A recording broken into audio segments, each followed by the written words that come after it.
Look, let's say you're socially anxious. Okay, so what happens when you're socially anxious? You go to a party, your heart's beating. Why? The party is a monster. Why? Because it's judging you.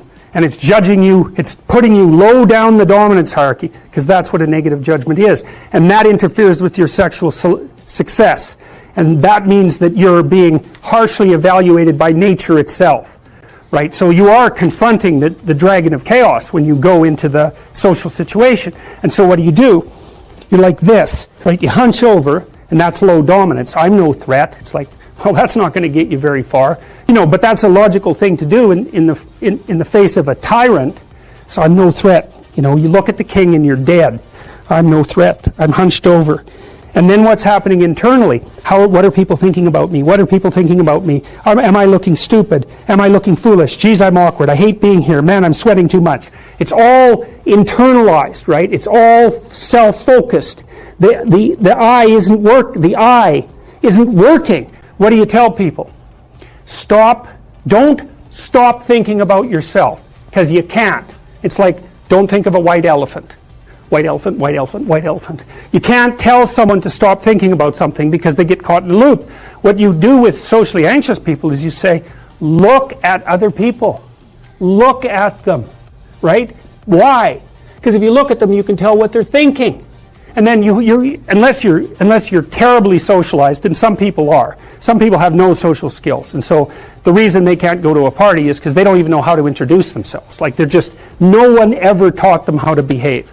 And so they're really good candidates for behavior therapy, because you walk them through the process of how you actually manifest the procedures that are associated with social acceptability.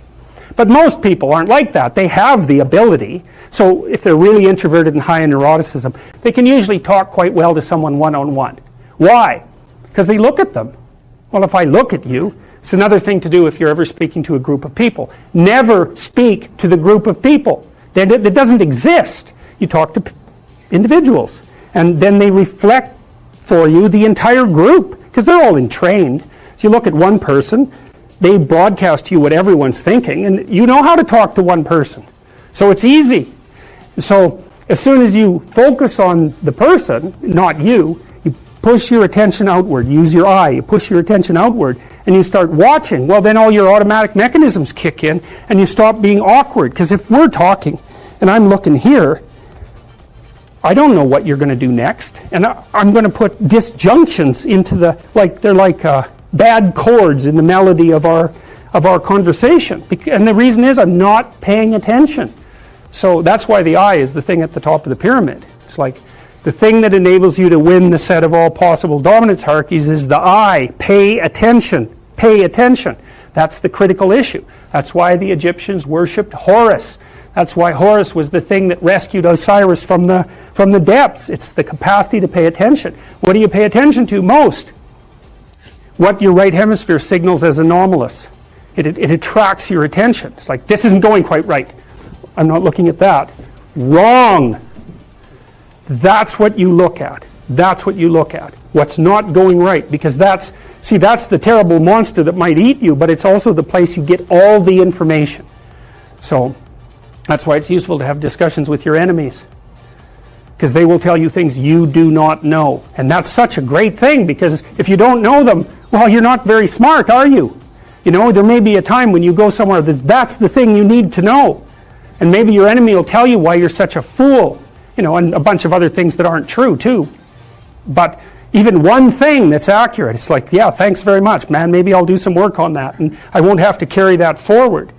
So, and then that's part of the reason, again, why the terrible predator, it's always the terrible predator that has the gold. It's like, it's the person who delivers the message you do not want to hear.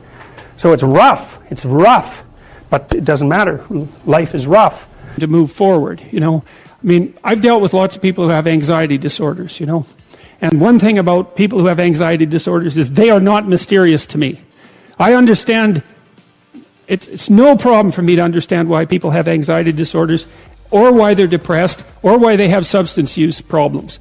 The mystery to me is always why people don't have all of those things at once. because everybody has a reason to be anxious. In fact, we have the ultimate reason to be anxious because we know that we're vulnerable and we know that we're going to die. And how you cannot be anxious under those circumstances is a great mystery. It's a massive mystery. And the same thing applies with regards to depression. And then the same thing applies to some degree with regards to drug and alcohol abuse. As I said last week, there's plenty of reasons to drown your consciousness in alcohol. That's for sure. We could refer to the aforementioned anxiety and depression, not least. And so, and the sorts of drugs that people are prone to take are chemicals that take the affective edge off the tragedy of life. So back to the issue of fear. I mean, Abraham is self-conscious, that's what this commentary says, but the thing is he moves forward despite that. He's self-conscious and he knows the danger, but he moves forward despite that. And that's actually the appropriate response in the face of actual non-naive understanding of what constitutes life. Like if you're naive and you move forward, it's like, well, what the hell do you know? You know, there's no courage in naivety because you don't know what there is to stop you. You don't know what dangers you might apprehend. But to be aware of what it is that your problem is, so to be alert existentially, let's say, or to be fully self-conscious means that you're perfectly aware of your limitations and how you might be hurt, and then to make the decision to move forward into the unknown and the land of the stranger. Anyways, I would say that's one of the secrets to a good life. And I can say that really without fear of contradiction, I would say, because the clinical literature on this is very, very, very clear. What you do with people who are afraid, and to some degree depressed, but certainly anxious, is you lay out what they're anxious about, first of all, in detail. What is it that you're afraid of? What might happen? And then you decompose it into small problems, hypothetically manageable problems, and then you have the person expose themselves to the thing that they're afraid of, and what happens isn't that they get less afraid. That isn't what the clinical literature indicates exactly. What happens instead is they get braver. And that's not the same thing, right? Because if you get less afraid, it's like, well, the world isn't as dangerous as I thought it was, you know, silly me. If you get braver, that's not what happens. What happens is, yeah, the damn world's just as dangerous as I thought, or maybe it's even more dangerous than I thought, but it turns out that there's something in me that responds to taking that on as a voluntary challenge and grows and thrives as a consequence. And there's no doubt about this. Even the psychophysiological findings are quite clear. If you impose a stressor on two groups of people, and on one group the stressor is imposed involuntarily, and on the other group the stressor is picked up voluntarily, the people who pick up the stressor voluntarily use a whole different psychophysiological system to deal with it. They use the system that's associated with approach and challenge, and not the system that's associated with defensive aggression and withdrawal. And the system that is associated with challenge is much more associated with positive emotion and much less associated with negative emotion. It's also much less hard on you because the defensive posturing system, the prey animal system, man, when that thing kicks in, it's all systems are go for you, you know. The gas is pushed down to the pedals pushed down to the metal and the brakes are on. You're using future resources that you could be storing for future time right now in the present to ready yourself for emergency. So there's nothing simple or trivial at all about the idea of being called to move forthrightly forward into the strange and the unknown. And there's a real adventure that's associated with that, right? So that's an exciting thing, which is part of the reason why people travel. And then also to see yourself as the sort of creature that can do that, is willing to do that on a habitual basis, is also the right kind of tonic for, I hate this word, for your self-esteem.